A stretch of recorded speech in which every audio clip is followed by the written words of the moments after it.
Mira belajar nyanyi dan Samar belajar bahasa Inggris sebagai kompensasinya. Dan saat sedang menunggu kereta inilah Samar mengungkapkan perasaannya yang telah jatuh cinta pada Mira. Mira pun kaget karena memang tidak mungkin tercapai karena Mira sudah tunangan dengan Roger. Saat akan naik kereta, Samar berkata, jika ia mencium Mira, apakah Mira akan memukulnya? Dan Mira pun kaget mendengar pertanyaan itu. Dan akhirnya kereta itu pun berlalu. Sambil bengong melihat Samar, Mira pun ketinggalan kereta. Tetapi permintaan Samar untuk menciumnya dikabulkan oleh Mira. Pada saat acara, Mira pun sukses menyanyikan lagu yang diajarkan Samar untuk ulang tahun ayahnya. Setelah itu, Mira pun menjalani kehidupannya seperti semula. Samar pun menjalani kehidupannya sendiri sebagai pelayan restoran yang gajinya lumayan, hingga akhirnya bisa menyewa kontrakan yang lebih bagus dari sebelumnya.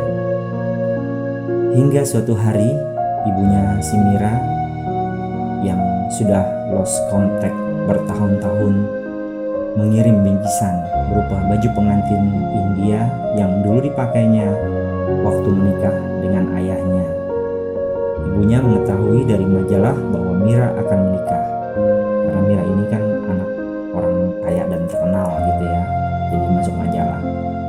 Ibunya si Mira ini itu telah pergi dengan laki-laki lain pada saat Mira berumur 12 tahun. Dalam bingkisan itu ada sebuah surat dari ibunya yang membuat dirinya galau, dan akhirnya terpaksa menemui Samar untuk minta pendapatnya. Padahal sebelumnya si Mira ini sudah tidak mau menemui Samar lagi. Samar pun mengajak Mira untuk menemui ibunya. Setelah mendaki gunung, menuruni lembah, akhirnya mereka bisa bertemu dengan tempat tinggal ibunya di sebuah pedesaan dan perkebunan. Saat bertemu dengan Mira, ibunya pun mengungkapkan alasannya kenapa dulu pergi meninggalkan keluarga kecilnya, dan Mira dapat mengerti alasan tersebut. Selama bertahun-tahun, Mira hanya bertanya-tanya dan penuh tanda tanya yang disertai dengan kemarahan kenapa ibunya meninggalkannya. Tetapi di saat itu, di saat umurnya 21 tahun, dia bisa mengerti alasan kenapa ibunya meninggalkan mereka. Ada baiknya buat kamu yang belum subscribe channel ini agar subscribe dulu, agar kita bisa saling bertukar cerita dan pengalaman seru.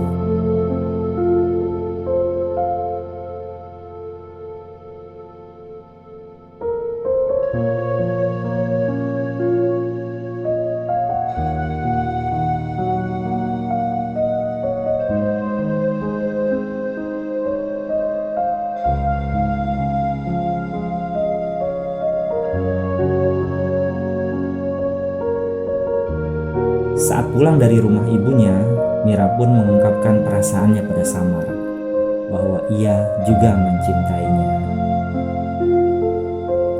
Lalu setelah itu, dilaluilah hari-hari mereka dengan berpacaran. Nah, yang jomblo jangan baper lah ya.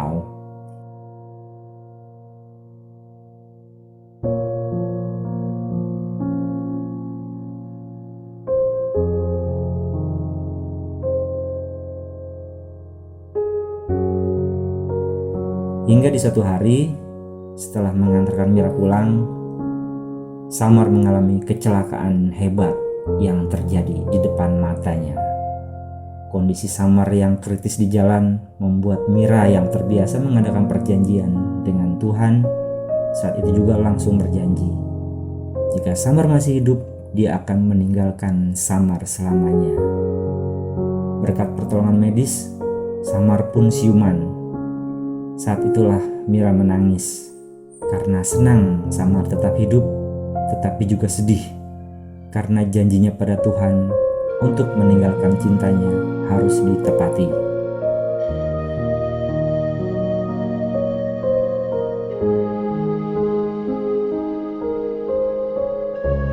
Selama beberapa hari, Mira tidak memberi kabar dan menemui Samar. Ditelepon pun tidak bisa. Hingga di suatu saat, tiba-tiba Mira datang dan memberitahu tentang janjinya pada Tuhan dan akan segera menikah dengan Roger. Mira meminta Samar untuk meninggalkan kota itu dan pergi jauh dari hidupnya.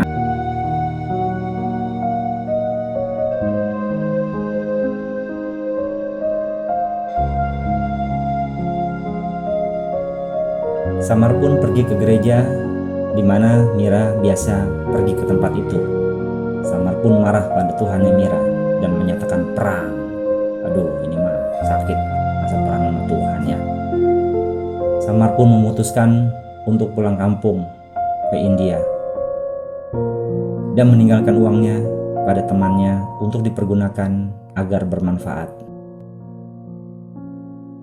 Samar meninggalkan London dan kembali ke India untuk menjadi tentara.